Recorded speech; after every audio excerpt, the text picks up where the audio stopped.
Hello friends, நீ நான் காதல் என்ற எபிசோடில் என்ன நடக்கலாம் அப்படிங்கிறத பற்றி பார்க்கலாம். இன்றைக்கான எபிசோட் இன்ட்ரெஸ்டிங்கான எபிசோடாக இருந்தாலும் அடுத்து என்ன நடக்க போகுது அப்படின்னு இன்றைக்கான எபிசோடில் அப்படியே மிரட்டி வச்சுருந்தாங்க அப்படின்னு தான் சொல்லணும். இன்றைக்கான எபிசோட் இன்ட்ரெஸ்டிங்கான எபிசோடாக இருந்துச்சு. அபியும் அனுவும் இப்போ நடந்து வந்துகிட்டு இருக்காங்க. ஏற்கனவே முரளி செட் பண்ண ஆள் அந்த கோயிலில் வந்து அஞ்சலியை தள்ளி விட்டாங்களா, அவங்கள்ட்ட முரளி பேசிக்கிட்டு இருக்காங்க. நம்ம ஏற்கனவே ப்ரொமோவில் பார்த்தது தான்.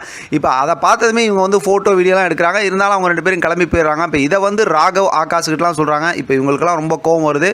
இப்போ ஒரு கட்டத்தில் ராகவ் வந்து அவனை நான் இதுக்கப்புறமும் சும்மா விட மாட்டேன்னு சொல்லி கிளம்பும்போது இப்போ ஆகாஷ் வந்து என்கிட்ட ஒரு திட்டம் இருக்குது, வெயிட் பண்ணுன்னு சொல்லிட்டு தான் நம்ம ஏற்கனவே ப்ரொமோவில் பார்த்த மாதிரி ஒரு செட், அதாவது ஒரு குடோனுக்குள்ளார பார்த்தோம் அப்படின்னா முரளியை வந்து ட்ரௌசரோடு நிற்க வச்சிடுறாங்க. இப்போ உண்மையெல்லாம் கேட்கும்போது முரளி வழக்கம் போல் வந்து ரொம்ப திமிர்த்தனமாக பேசுகிறாங்க. ஒரு கட்டத்தில் பார்த்தா புகை அந்த இதெல்லாம் போட்டு ஷட்டரை மூடிட்டு நீ உண்மையை ஒத்துக்கோ அப்படிங்கிற மாதிரி சொல்கிறாங்க. இப்போ முதல்ல முடியாதுன்னு சொன்னாலும் கடைசியில் பார்த்தோம் அப்படின்னா ஒத்துக்கிறேன்னு சொல்லிடுறாங்க.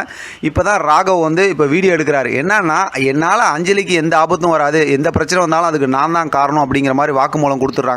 இப்போ அனு வந்து அபிக்கு எதிராக செஞ்சதையும் நீங்கள் இதே மாதிரி வாக்குமூலம் வாங்கலாம் அப்படிங்கும்போது இல்லை, அதுக்குண்டான ஆதாரத்தை நான்லாம் திரட்டிக்கிட்டு இருக்கேன், இப்போ இவங்ககிட்ட எதுவும் பேச வேணாம் அப்படிங்கிற மாதிரி சொல்லிட்டு அவங்க வெளியில் போயிடுறாங்க. ஆனால் முரளிக்கு அதனால் செம்ம கோவமாகிடுது. ஏன்னா அபிக்கு முன்னாடியே ட்ரௌசரோடு நிற்க வச்சுட்டாங்களாம். அந்த பாலை நினச்சி ரொம்ப அப்படியே கோவப்பட்டுக்கிட்டு இது பண்ணிக்கிட்டு அப்படியே பணாத்திக்கிட்டு இருக்காங்க. இப்போ அதே விஷயத்தை பார்த்தோம் அப்படின்னாக்கா இங்கே வீட்டுக்கு வந்து, அதாவது அவங்க வீட்டுக்கு முன்னாடி நின்றுக்கிட்டு இந்த விஷயத்தை சொல்லி ரொம்ப ஆக்ரோஷமாக கோவமாக பணாத்திக்கிட்டு இருக்காங்க. இப்போ சுந்தரி வழக்கம் போல் வராங்க. சுந்தரிக்கிட்டே இந்த விஷயத்தை பேசிட்டு நான் இனிமேல் அவங்கள சும்மா விட மாட்டேன், பயங்கரமாக பழி வாங்க போகிறேன், என்கிட்ட நிறையா திட்டம் இருக்குன்னு சொல்கிறாங்க. இப்போ சுந்தரி பார்த்தோம் அப்படின்னா ஆகாசம் மட்டும் விட்டுருப்பா அப்படின்னு கேட்கும்போது நீங்கள் ஆகாசை அடக்கி வச்சுக்கிங்க, இல்லாட்டி ஆகாசம் இதிலேருந்து தப்பிக்க முடியாது அப்படிங்கிற மாதிரி மிரட்டுறாங்க. இப்போ சுந்தரி ஒரு பக்கத்து யோசிக்கிறாங்க. முரளி வந்து இனிமேல் என்னோட பிளானை வந்து யாரும் தடுக்க முடியாது, நானே நேரடியாக வந்து இந்த மாதிரி அந்த இது அவங்களெல்லாம் வந்து பழி வாங்க போகிறேன் அப்படிங்கிற மாதிரிலாம் சொல்லிவிட்டு அங்கேருந்து கிளம்புறாங்க. சுந்தரி யோசிக்கிறாங்க. அடுத்து வீட்டில் பார்த்தோம் அப்படின்னா எல்லோரும் உட்காந்து அஞ்சலிக்கு அந்த வளகாப்பு செய்ய போகிறாங்கல்ல, அந்த விஷயமெல்லாம் பேசிகிட்டு இருக்காங்க. அஞ்சலிக்கு வந்து ஜூஸ் அணு கொடுக்குறாங்க. இப்போ தான் பார்த்தா ராகவும் அபியும் வராங்க. வந்ததுக்கப்புறம் பார்த்தா அபி சோகமாக இருக்காங்க. என்ன விஷயம் என்னன்னு கேட்கும்போது இந்த மாதிரி அவங்களோட அந்த கம்பெனி பாண்டிச்சேரியில் இருக்க கம்பெனிக்கு போயிட்டு வரணுங்கிற விஷயத்தை ராகவ் சொன்னதுனால அபி இந்த மாதிரி சோகமாக இருக்காங்கன்னு சொல்கிறாங்க.